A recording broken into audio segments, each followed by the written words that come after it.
the spirit of the adventurous souls who rounded Cape Horn and braved the jungles of Panama, searching for a better life, filled with gold. Barbary Coast Adventures will explore the canvas of the world, sharing in the great outdoors, and returning with intriguing tales and exquisite tastes from around the globe.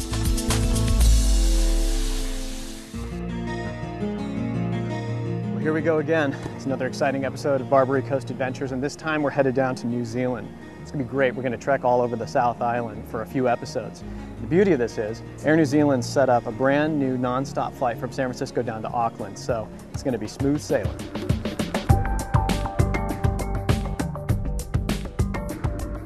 New Zealand is a land of incredible beauty and pristine environment, with nearly a third of the country designated as protected conservation land.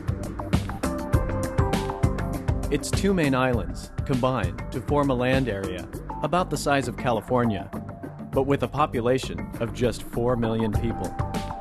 And with only a quarter of these living on the sizable South Island, you can often find yourself in this remote destination, surrounded by breathtaking scenery, with no one else in sight.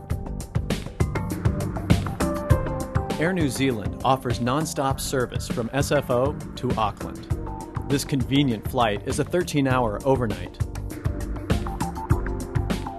From Auckland, a connecting plane takes us to Nelson, where we begin our journey. Even though I arrived in Nelson on a gray morning, it held promise, and I knew it wouldn't be long until the sun came through. I took this time to relax and learn a little more about the area. New Zealand has the distinction of being one of the last areas of the globe to be settled by humans. Eons of unspoiled isolation have given this land an environment and character that is truly one of a kind. Diverse life, pure waters, lush vegetation, not one poisonous plant or dangerous animal to be found. New Zealand is paradise. The first humans to encounter New Zealand were the Maori, a Pacific Islander people. In about 1300 AD, they migrated here to stay. The Maori call New Zealand Aotearoa, which means land of the long white cloud.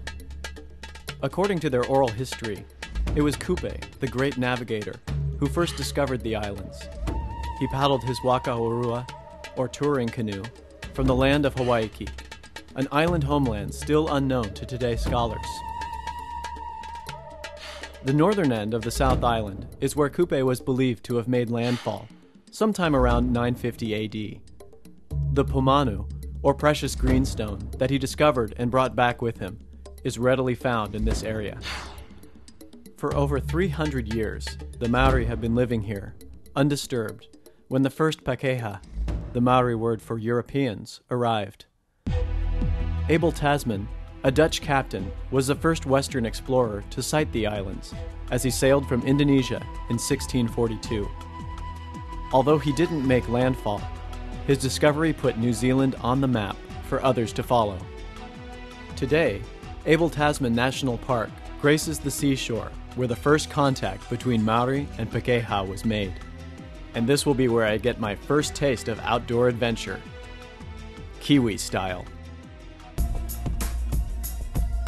On the northern tip of New Zealand's South Island, Abel Tasman may be the country's smallest national park, but it has so much to offer. Golden beaches, sculpted granite cliffs, magnificent fern tree forests, and pristine estuaries, in a year-round mild climate, attract many locals in addition to overseas visitors.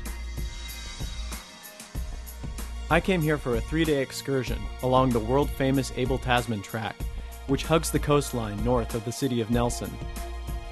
This scenic track can be explored by foot and kayak. Daryl Wilson and